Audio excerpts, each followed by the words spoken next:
You're probably familiar with the saying, a face only a mother could love. That's literally the opposite of the Volkswagen ID.Buzz. I mean, how could you look at this thing and not smile? You'd want to be made of stone. If you ask VW really nicely, you can still get it in a 5-seater, but now that it's a 6 or a 7, it just totally transforms the practicality of the car. Size-wise, it is quite long, and in the 7-seater long wheelbase version, I mean, you're talking Range Rover style size, and that's actually kind of along the lines of how you sit in it, because the seating position is quite high up, and it's still very striking in this black, and you don't necessarily notice the huge length difference. I mean, the standard wheelbase car is actually not as long as a Tesla Model Y. So should you buy a 5008 or should you buy an EV9 from Kia or this? That is the question that I'll hopefully help answer for you on this video review today of the Long Wheelbase Buzz. Welcome to Lobby on Cars. Striking bar across the back, wiper to help you clean this very large rear window when you need to. And even with all 7 seats up, you're still getting a lot of space here. And if you want more space, this shelf unit is very clever in how it just very easily pops up. There's boxes so you can store things, room for your Type 2 cable. And you can also take out these rear seats if you don't always want the 7-seat option. Some seatbelt clips. Your rear passengers still get USB-C charging and some drinks holders, and you can put the parcel shelf clipped in there if you don't want to have this area exposed. These are quite easy to drop. You pull this seat, it goes down. I mean, what did that take me? 5 seconds in total. All of a sudden you've got all this space in the back, and it literally takes seconds to get access to all this stuff. And they've even managed to throw in some soft padding for the elbows of the rear seats. This tailgate also has lights in it, so handy for nighttime. And you have the strap here, as well as this being electric. So close it down and you're on your way again in seconds. And for those of us old enough to remember BA and Hannibal and Pity and Fools, it does have a bit of an A-Team van look off it. Quick squeeze of the door handle and this opens. You can also do this from inside the vehicle with the touch of a button. It's a bit of a showstopper actually. Something else the last version of the Buzz didn't have was some air vents or opening windows, which have all been sorted in this version of it. Very, very large glass roof that you can frost over. We've seen that in the ID.7 first of all, and some more air vents at the back for people. If you want to give more legroom to your rear passengers, you pull this handle. Isofix on the 2 outer seats in the middle row and Isofix on both of those rear seats. So you get 4 in the rear and 1 in the front. For easy access, pull this, they fold, totally flat, all this space. And like it's van-like in lots of senses, but when you look at how much rear legroom you have as a rear passenger, like you can actually do the long journey thing as an adult in this car. Same up here, loads of headroom. You could drive to Kerry in the back of this and genuinely not have any complaints. You know, loads and loads of space. You can charge devices, you can kick back. It's perfect. They've also put adjustability in the rear seats as well with those handles. And even if you did need to fold this flat, maybe stretch out your legs, there's an option as well. You still have 2 seats here with just vast space. And for the kids, they're happy out because you've got tray tables. They can pop a device in here. All these seats are moving with one hand. The other hand is on the camera. That's how easy it is to use.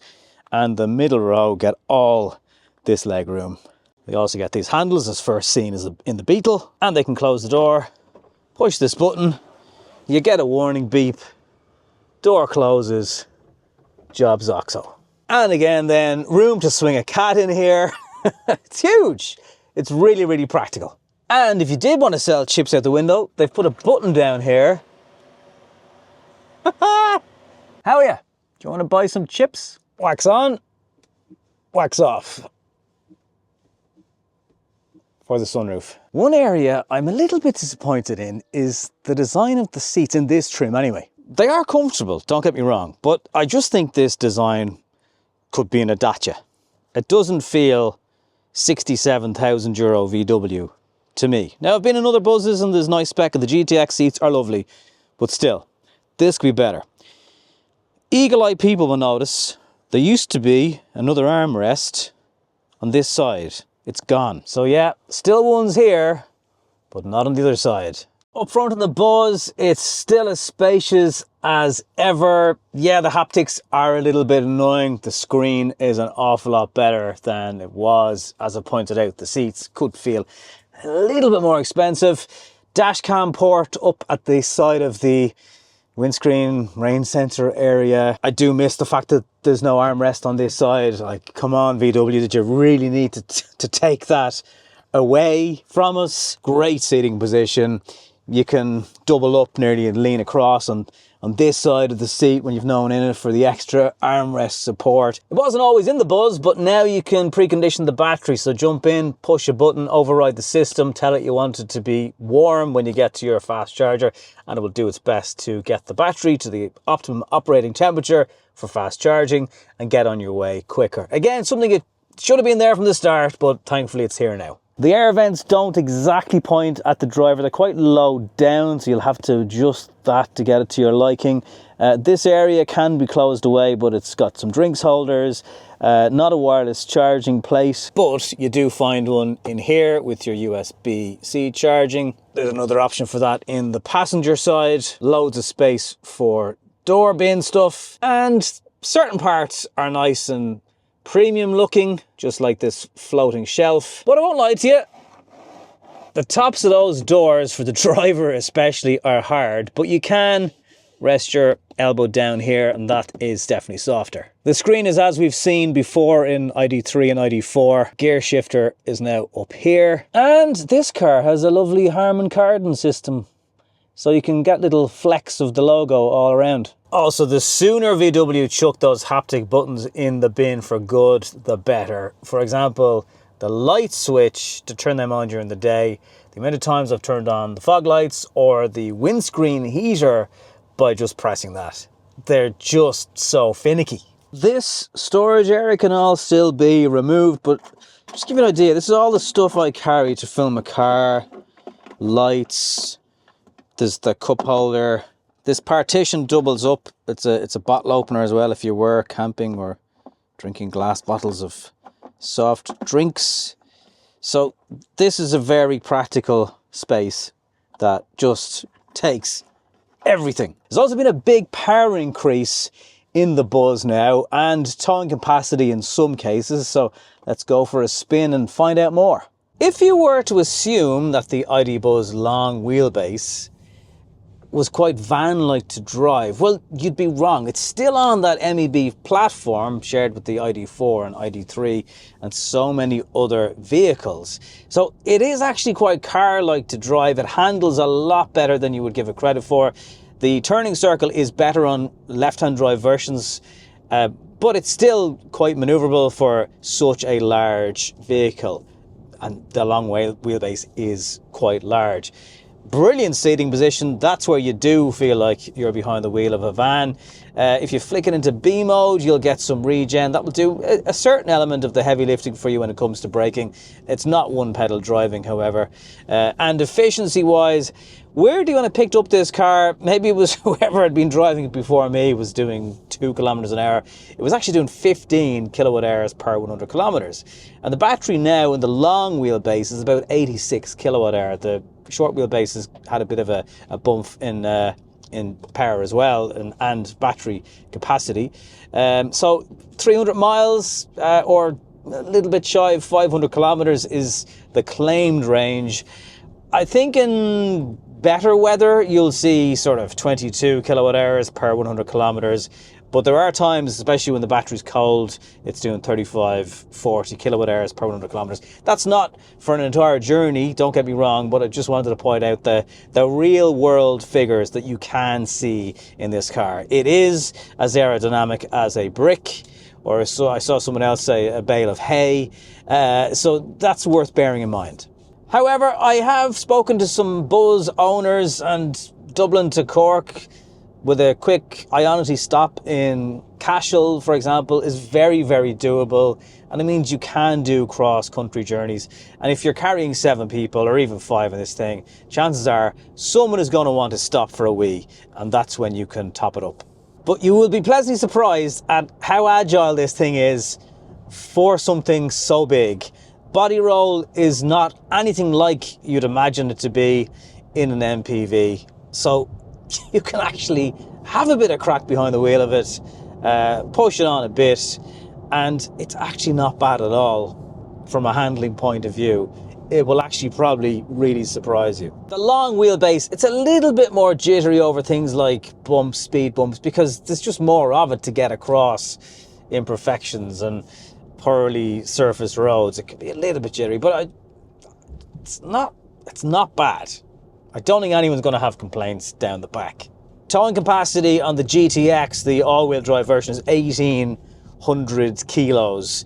So it ranges from 1,000 to 1,200 to 1,800 braked, depending on what version you have. And as you can see there, the charging speed up to 185 kilowatt in the right conditions. That's pretty good.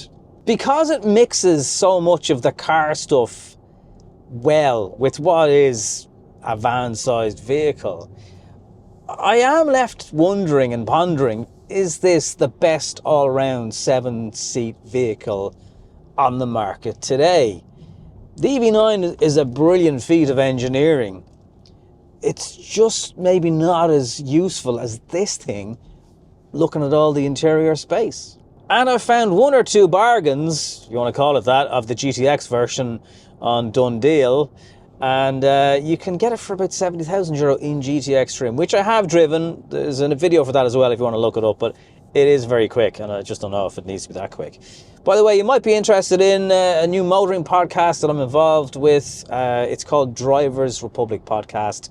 You'll get it wherever you get your podcasts, and if you want to have a listen to more of the stuff that we've been driving, it could be worth a look and listen, and thank you very much if you have listened already. Another pro of this car actually is the reaction from people. People smile at it, they let you out in junctions, you feel, yeah, it's big, but on the school run, kids are like, look at that thing.